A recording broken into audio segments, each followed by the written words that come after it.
بسم اللہ الرحمن الرحیم۔ السلام علیکم ورحمۃ اللہ وبرکاتہ۔ جی ہاں ناظرین، مشہور اور معروف مذہبی اسکالر جناب مولانا طارق جمیل صاحب کا تازہ ترین بیان سامنے آ گیا ہے۔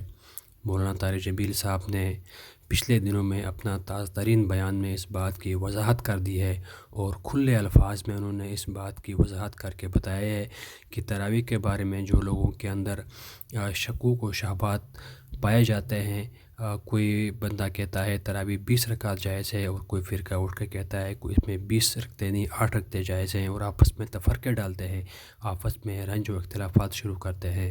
حالانکہ مولانا طارق جمیل صاحب نے اس بات کی مکمل وضاحت کر کے بتایا کہ صحیح احادیث میں 20 رکعت بھی کی احادیث بھی موجود ہے اور 8 والی رکعتیں بھی موجود ہیں۔ مولانا طارق جمیل صاحب نے اپنے بیان کو مزید وضاحت کر کے بتایا کہ حضرت عمر رضی اللہ تعالیٰ عنہ کے دور میں 8 رکعتیں بھی پڑھی گئیں اور 20 رکعت بھی پڑھی گئیں۔ آج کل ہمارے پاکستان میں 20 رکعت پڑھنے کا جو سلسلہ جاری ہے، یہ بھی صحیح احادیث سے میں موجود ہے، اور 8 رکعتیں جو جس کی حدیث کے اوپر لوگ عمل کر رہے ہیں، اور 8 رکعت والی بھی جو حدیث ہے وہ بالکل صحیح ہے۔ لیکن اگر وقت کے تقاضے سے دیکھا جائے تو جو لوگ 20 رکعتیں نہیں پڑھتے، 8 رکعتیں پڑھ کے چلے جاتے ہیں، وہ ایک بہت بڑے ثواب سے محروم ہو جاتے ہیں۔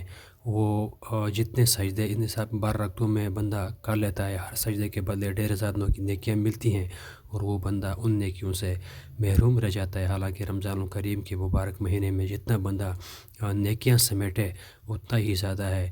حضرت مولانا طارق جمیل صاحب نے جو سنہری الفاظ کہے ہیں وہ ہم آپ کو انشاءاللہ ویڈیو کے آخر میں انہی کی زبانی سنائیں گے۔ مولانا طارق جمیل صاحب نے اپنے اس تازہ ترین بیان میں اس بات کی مکمل وضاحت کی ہے کہ 20 رکعتیں تراویح پڑھنے والا بھی صحیح حدیث پہ عمل کر رہا ہے، اور 8 رکعتیں پڑھنے والا بھی صحیح حدیث پہ عمل کر رہا ہے۔ اس میں کوئی قباحت نہیں ہے، جو 20 پڑھے وہ بھی صحیح ہے، جو 8 پڑھتا ہے وہ بھی صحیح ہے۔ حضرت مولانا طارق جمیل صاحب نے جو سنہری الفاظ کہے ہیں وہ ذرا آپ خود ان کی زبانی سنیے گا۔